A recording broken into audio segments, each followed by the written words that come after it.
আসসালামু আলাইকুম রহমতুল্লাহি বারাকাতু।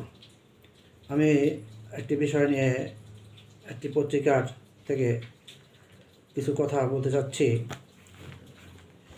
শহীদ আবরার ফাহাদের মৃত্যুবার্ষিকীতে বাবা মা 6 বছরও বিচার শেষ না হয় ক্ষোভ।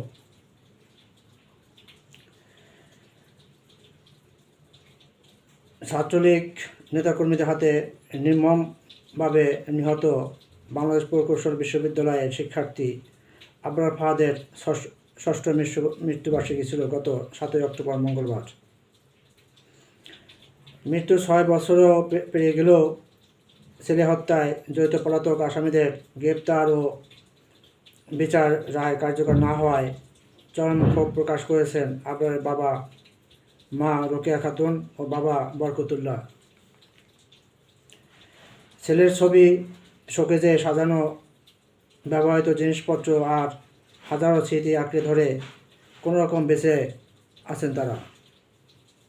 অপরদিকে আবরার ফাহাদের স্বপ্নের বৈষম্যহীন রাষ্ট্র গঠনসহ পলাতক আসামিদের গ্রেপ্তার করে জাতি দ্রুত রায় কার্যকরের দাবি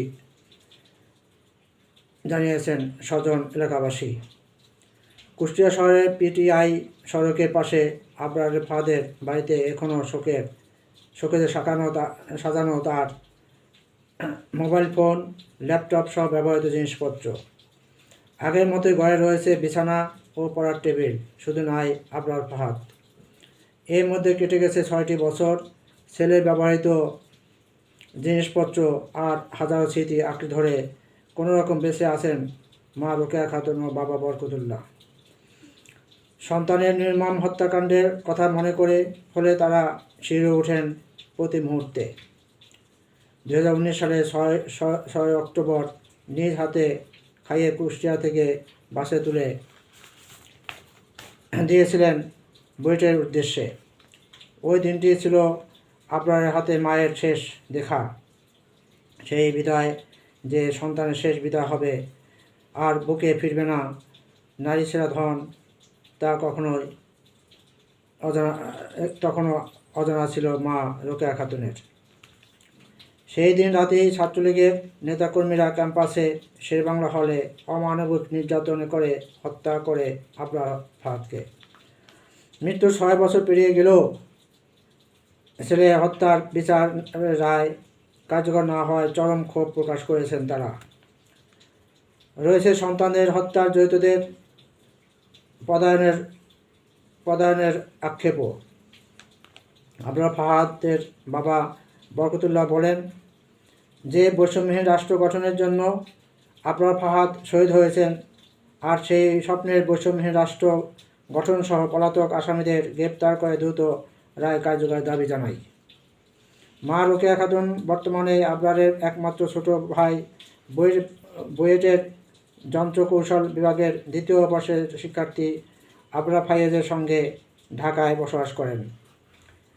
দেশের সর্বোচ্চ বিদ্যাপীঠ এমন নির্মম হত্যাকাণ্ডে কখনো দাঁড়িয়ে বেড়ায় আবরারের পরিবারের স্বজনদের।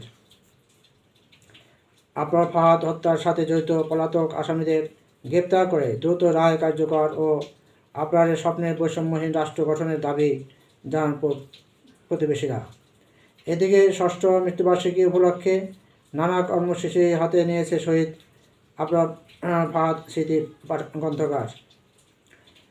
সংগঠনের সাধারণ সম্পাদক মাসুম বিল্লাহ বলেন, আবরার ফাহাদের মৃত্যুবার্ষিকী উপলক্ষে মঙ্গলবার শহীদ আবরার ফাহাদ স্মৃতি গ্রন্থাগারে আলোচনা সভা, দোয়া সহ দিনব্যাপী নানা কর্মসূচি গ্রহণ করা হয়েছে। অতি দ্রুত পলাতক আসামিদের গ্রেপ্তার করে রায় কার্যকরের দাবি জানাই। শহীদ আবরার ফাহাদ স্মৃতি গ্রন্থাগারের উপদেষ্টা সুলতান মাহমুদ তালহা বলেন, শহীদ আবরার ফাহাদ দেশের একটি উজ্জ্বল নক্ষত্র। যে নক্ষত্রটি এদেশের মুক্তির আলোকবর্তিকা নিয়ে এসেছে। অন্যায় ও আধিপত্যবাদের বিরুদ্ধে মানুষ কিভাবে দাঁড়াতে পারে একক ব্যক্তি হয়ে সে কিন্তু দেখিয়ে দিয়েছে। শহীদ আবরার ফাহাদ শুধু একটি নাম নয়, একটি স্ফুলিঙ্গ। আবরার ফাহাদের খুনিরা বাইরে ঘুরে বেড়ায় আর আমরা বিছানায় ঘুমাই, বিছানায় ঘুমাই, এটা আমাদের কাছে অত্যন্ত লজ্জার। অতি দ্রুত শহীদ আবরার ফাহাদের হত্যাকারীদের গ্রেপ্তার করে রায় দ্রুত কার্যকরের দাবি জানাই। আবরার ফাহাদের বাবা বরকতুল্লাহ বলেন, আবরার ফাহাদ হত্যা মামলায় আপিল বিভাগ বিচারাধীন। আমরা আবেদন করে জানিয়েছি বিচারটা যেন তাড়াতাড়ি শুরু করে। দ্রুত শুরু হলে আমরা হয়তো ন্যায় বিচার পাব। তাছাড়া আবরার ফাহাদ হত্যাকাণ্ডের সাথে যারা জড়িত ছিল এর মধ্যে 4 জন আসামি এখনও পলাতক। তিনি আরও বলেন, এসব আসামি আগে ধরার উদ্যোগ নিলেও এখন আর অভিযান চালাচ্ছে না। আমরা দাবি জানাচ্ছি যাতে তাদের ধরার ব্যবস্থা করা হয়। তাছাড়া যে রায় হয়েছে সেটা হাইকোর্টে বহাল আছে। আমরা সরকারের কাছে দাবি জানাই রায়টি যাতে দ্রুত কার্যকর করা হয়। উল্লেখ্য, সামাজিক যোগাযোগ মাধ্যমে ফেসবুকে স্ট্যাটাসের জেরে বুয়েটের শেরেবাংলা হলের আবাসিক ছাত্র ও তড়িৎ কৌশল বিভাগের 2য় বর্ষের শিক্ষার্থী আবরার ফাহাদকে 2019 সালের 6 অক্টোবর দিবাগত রাতে নিষিদ্ধ ছাত্র সংগঠন ছাত্রলীগের এক নেতার পক্ষে নিয়ে নৃশংসতার কায়দায় পিটিয়ে হত্যা করে সংগঠনটির কিছু নেতাকর্মী। পরে রাত 3টার দিকে শেরেবাংলা হলের সিঁড়ি থেকে তার লাশ উদ্ধার করে পুলিশ। এই ঘটনায় 19 জনকে আসামি করে পরদিন 7 অক্টোবর চকবাজার থানায় একটি হত্যা মামলা করেন আবরারের বাবা বরকতুল্লাহ। মাত্র 37 দিনে তদন্ত শেষে করে একই বছরের 13 নভেম্বর অভিযোগপত্র দাখিল করে মামলা তদন্ত কর্মকর্তা। 2021 সালে 18 ডিসেম্বর আবরার ফাহাদ হত্যা মামলার 20 জনের মৃত্যুদণ্ড, 5 জনের যাবজ্জীবন কারাদণ্ড দেন আদালত।